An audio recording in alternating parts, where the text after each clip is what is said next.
she resisted his advances, and he kept persisting, and eventually on the 16th of June 1904 they had their first date. They subsequently got married, and he went on to be the famous writer James Joyce, who wrote the very famous book Ulysses. So Ulysses has its genesis in Nassau Street. For Lord Ivy. Lord Ivy had his townhouse here on Stephen's Green, or St. Stephen's Green to give it its full title. And he that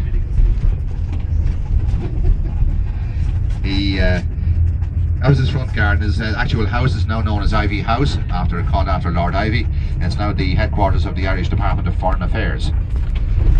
He donated the park to the city of Dublin, and it's now been laid out by Dublin City Council as a park much loved by Dubliners.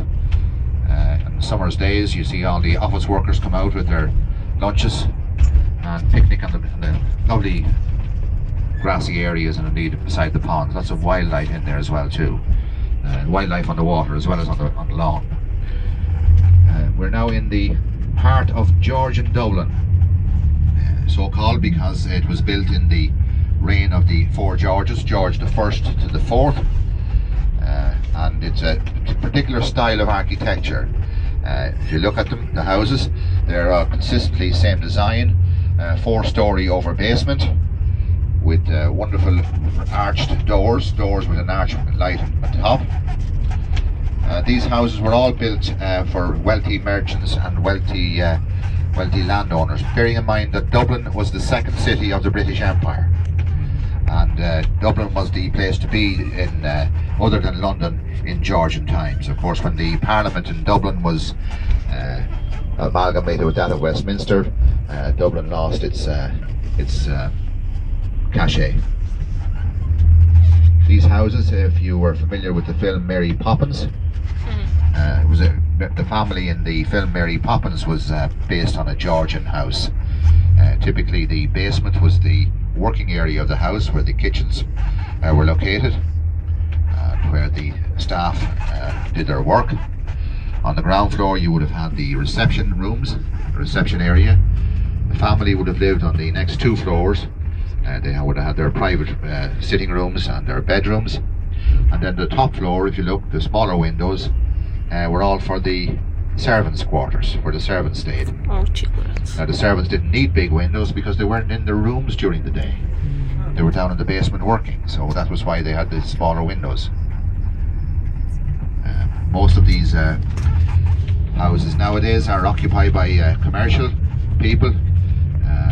They're far too old and too expensive to heat for private individuals, and have been taken over. The number of to let and for sale signs is indicative of the economic situation that we find ourselves in. You see, they weren't original, but you look at London and Edinburgh, the Georgian buildings there all lost their balconies as part of the war effort in 1939-45. The iron was taken to build munitions and build aircraft. Of course, we weren't involved in the war, so we retained our balconies. Georgian Mile to the left. Now going across one of our 2 canals. This is the Grand Canal. We have 2 canals, the Royal and this one the Grand Hotel. They were built in the late 1700s, early 1800s, to open up the interior of Ireland, to open up communications with and to be able to sell goods from Dublin down into the Midlands and down to the west. And of course, the development was overtaken by the arrival of the railways, and they went into a decline, and eventually the companies running them went bankrupt. But more recently they have been taken over by the state and have been redeveloped, and are in the process of being renewed for the leisure boating industry.